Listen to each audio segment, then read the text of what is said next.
Hello friends, इस वक्त की एक बहुत बड़ी न्यूज आ रही है श्रीलंका से, जहां पर Mahinda Rajapaksa the prime minister of Sri Lanka ने फाइनली रिजाइन कर दिया। उन्होंने एक ट्वीट डाल के इस बात की पुष्टि की।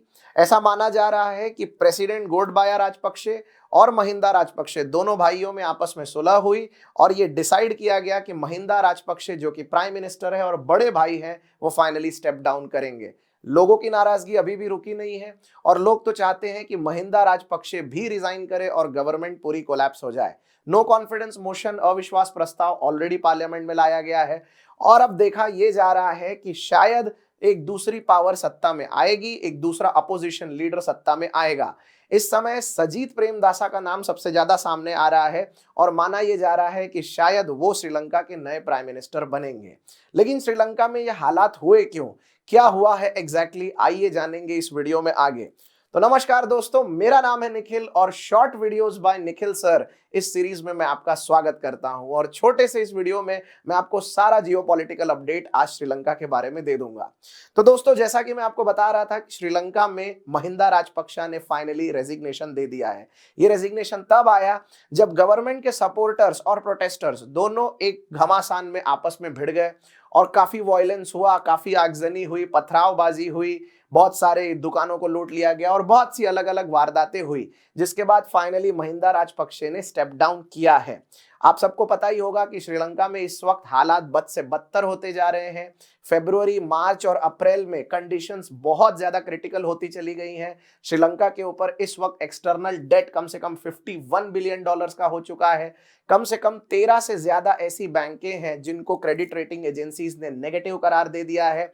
श्रीलंका के पास इस समय इन्फ्लेशन रेट इतना ज्यादा हो चुका है कि एक कप चाय भी उनके यहाँ कम से कम 100 रुपए से ज्यादा में बिक रही है। न चावल है, न गेहूं है, न किसी भी तरीके से मेडिसिन की सुविधाएं हैं। यहां तक कि डॉक्टर्स का मानना यह है कि श्रीलंका में जितनी मौतें कोविड में नहीं हुई, उससे ज्यादा सर्जिकल डिवाइसेस के ना होने के वजह से या मेडिकल अरेंजमेंट की अच्छी सुविधाएं ना होने के वजह से शायद अब हो जाएंगी। सो देखा जाए तो कंट्री पूरी की पूरी एक क्राइसिस में चल रही है और ज्यादा से ज्यादा उनके पास एक $50-60 मिलियन बचे हुए हैं, जिसमें उनको सारा का सारा बैलेंस ऑफ पेमेंट करना है। तो बहुत बदतर हालात हो चुके हैं। इनफैक्ट कुछ और अपडेट्स इसमें मैं आपको दे देना चाहूंगा दोस्तों। अगर आप देखेंगे तो एक पार्लियामेंटेरियन की भी मौत हो चुकी है और कम से कम 8 से ज्यादा सिटीजन्स की भी डेथ हो चुकी है। और अगर आप देखेंगे तो श्रीलंका में एक स्टेट ऑफ इमरजेंसी शुरू से ही लगी हुई है। अभी अभी की एक और घटना सामने आई है जहां पर एक पार्लियामेंटेरियन ने एक बस स्टैंड का उद्घाटन करने के लिए रिबन काटने वाले एक समारोह में भाग लेने के लिए उनको जाना था। गुस्साई हुई भीड़ इतनी ज्यादा एग्रेसिव थी कि उन्होंने रिबन खुद ही काट ली और पार्लियामेंटेरियन को वहां आने ही नहीं दिया।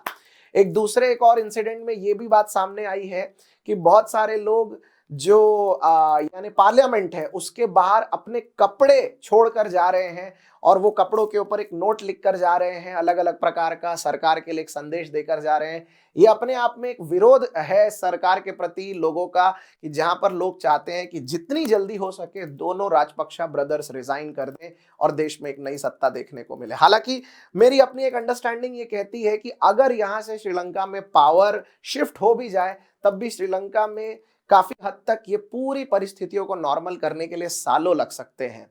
हाँ, एक शॉर्ट टर्म किसी ना किसी तरह का उनको कोई एक राहत मिल सकती है आने वाले 6-7 महीने में, लेकिन पुराने हालात जैसे थे वो सब फिर से रीगेन करने के लिए उनको काफी वक्त लगेगा।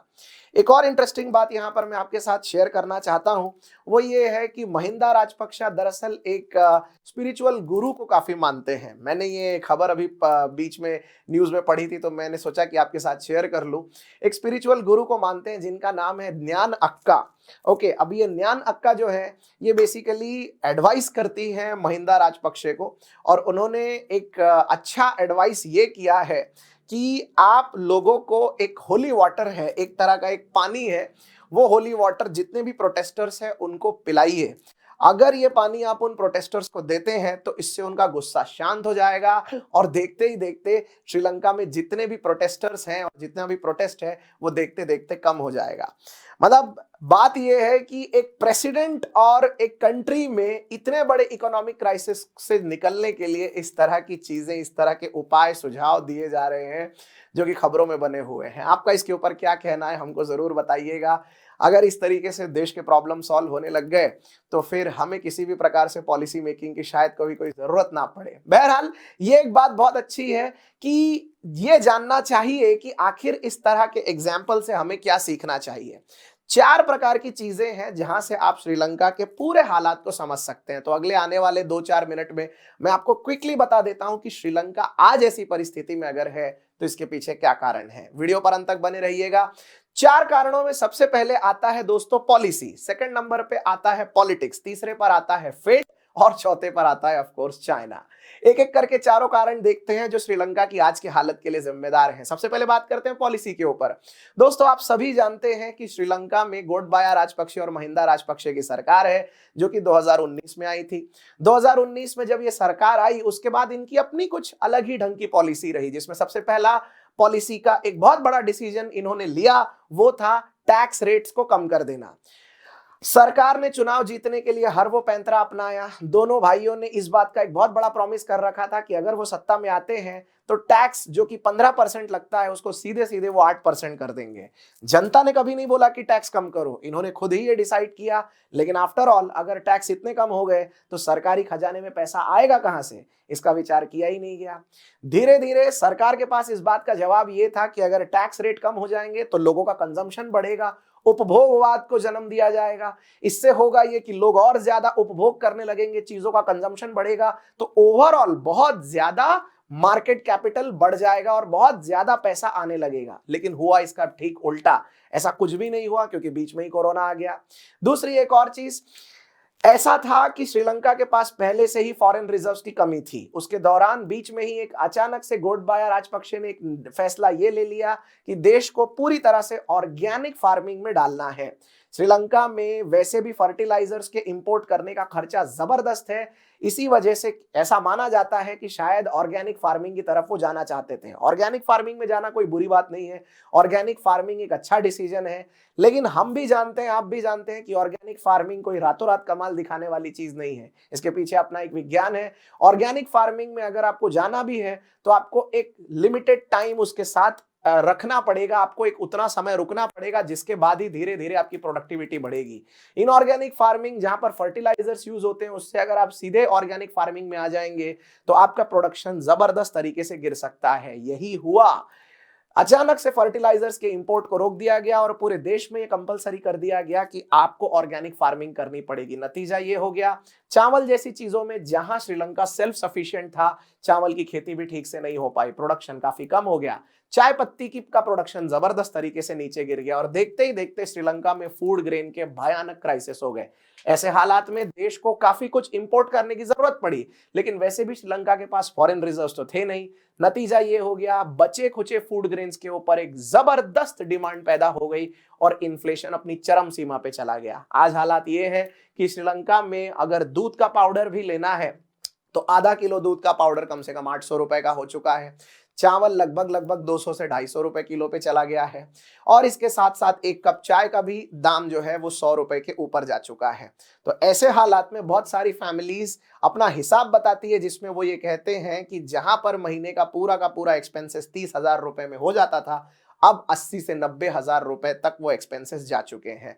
हालात वाकई में खराब है, लोग देश छोड़कर भाग रहे हैं और काफी लोग भारत में शरण लेने के लिए भी आ चुके हैं, जिसके ऊपर तमिलनाडु सरकार के चीफ मिनिस्टर M.K. स्टालिन साहब ने ऑलरेडी भारतीय प्रधानमंत्री नरेंद्र मोदी से बातचीत भी की है। बात करते हैं इसके अलावा पॉलिटिक्स की। आप सभी जानते हैं कि साल 2019 में श्रीलंका में सत्ता में बदलाव आया और दोनों भाई चुनाव जीत गए। चुनाव जीत जाने के बाद यह भी माना जाता है कि सबसे पहले उन्होंने वही डिसीजंस लिए जो कि बुद्धिस्ट मॉन्क्स चाहते थे, क्योंकि बुद्धिस्ट मॉन्क्स का चला आ रहा एक बहुत बड़ा स्ट्रगल 10 साल पुराना वो फाइनली खत्म हुआ और इन्हीं बुद्धिस्ट मॉन्क्स के आशीर्वाद से महिंदा राजपक्षे और गोटबाया राजपक्षे अपनी सरकार बना पाए।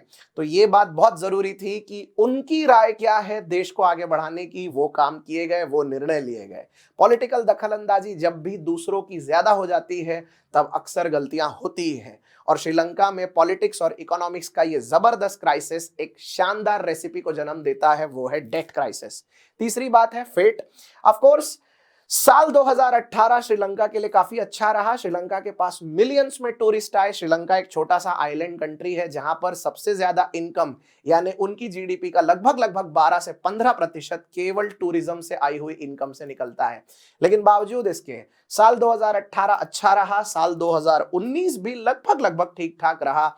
लेकिन उसके बाद कुछ ऐसा हुआ जिसने श्रीलंका की कमर तोड़ के रख दी। एक तरफ टैक्स कम हो चुके थे, दूसरी तरफ ऑलरेडी फूड ग्रेन क्राइसिस भी चल रहा था और उसके ऊपर आया उनका खराब नसीब, वो था कोरोना वायरस।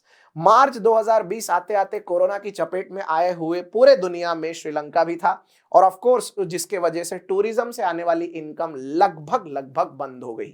इसका झटका इतना बड़ा हुआ कि स्वाभाविक सी बात है कि आने वाला पूरा का पूरा फॉरेन रिजर्व श्रीलंका के लिए खत्म हो चुका था। श्रीलंका को आज की डेट में पेट्रोल खरीदना पड़ता है, डीजल खरीदना पड़ता है, यहां तक कि कुकिंग गैस खरीदने पड़ते हैं। और अगर आप देखेंगे तो एनर्जी सप्लाई के लिए भी श्रीलंका बाकी देशों पे बहुत ज्यादा निर्भर करता है। देखते ही देखते श्रीलंका को बहुत सारे फॉरेन रिजर्व्स की जरूरत पड़ी। श्रीलंका ने वर्ल्ड बैंक से मदद ली, आईएमएफ से मदद ली, भारत ने खुद अभी तक श्रीलंका को बिलियंस ऑफ डॉलर्स में मदद की है, बांग्लादेश ने मदद की है और फिर लास्ट में आता है पॉलिटिक्स, पॉलिसी और फेट के साथ चाइना। बात करते हैं अब चाइना की। दोस्तों आप सबको तो पता ही है कि चाइना का अपना एक डेट ट्रैप होता है। चाइना हर देश को इंफ्रास्ट्रक्चर के नाम पर बहुत सारे सपने दिखाता है और बहुत कुछ नए नए कर्जे ऑफर करता है। ये सेम श्रीलंका में भी हुआ। श्रीलंका को भी सपने दिखाए गए, श्रीलंका ने ये इन बातों को सीरियसली लिया और हम्बनटोटा पोर्ट जो है वो बिलियंस ऑफ डॉलर की लागत से श्रीलंका ने डेवलप किया। श्रीलंका का मानना ये था कि आने वाले दिन में यहां से शानदार इंटरनेशनल व्यापार होगा और श्रीलंका को बहुत अच्छी कमाई होगी। ऐसा कुछ हुआ नहीं। देखते ही देखते श्रीलंका का हम्बनटोटा पोर्ट जो है वो पूरी तरह से नुकसान में चला गया। श्रीलंका चाइना के पैसे भरने में नाकाम साबित हुआ। फाइनली सरकार ने हम्बनटोटा पोर्ट जो है उसको बेचने के लिए निकाला और 99 इयर्स की लीज पर यही हम्बनटोटा पोर्ट साल 2017 में फाइनली फिर से चाइना की ही एक कंपनी ने खरीद लिया। ये चाइना का एक डेट ट्रैप है। ऐसा चाइना बहुत से देशों के साथ पहले भी कर चुका है। अब ये कुछ ऐसी चीजें हैं जिसके वजह से आज के हालात श्रीलंका में इस तरह के हो गए हैं। लेकिन फाइनली अगर हम कंक्लूड करते हुए बात करें तो ये बात तय है कि श्रीलंका में सबसे पहले पावर शिफ्ट हो जाने के बावजूद भी शॉर्ट टर्म क्राइसिस से निकलने के लिए कम से कम 4 से 6 महीने लग जाएंगे। एंड इनफैक्ट श्रीलंका को अपनी साधारण नॉर्मल परिस्थिति में आने के लिए यहां से कम सालों लग सकते हैं, कम से कम आधा दशक तो लग ही जाएगा। दोस्तों इस पूरे के पूरे के स्टडी में एक बात समझने जैसी है कि जितना हो सके उतना कंट्रीज को आत्मनिर्भर बनना चाहिए, यानी सेल्फ सफिशिएंट बनना चाहिए। भारत इन दिनों आत्मनिर्भर बनने की बहुत कोशिश कर रहा है। एक सुई से लेकर हेयर पिन से लेकर हेलीकॉप्टर तक जो भी हम इस देश में बनाना चाहते हैं, हम चाहते हैं कि इस देश में वो बने, हमारे देश के लोगों को जॉब लगे और उससे देश के अंदर ही हमारा पैसा रहे और जितना हो सके उतना हम विदेशों से आने वाली चीजों पे अपनी निर्भरता को कम करें।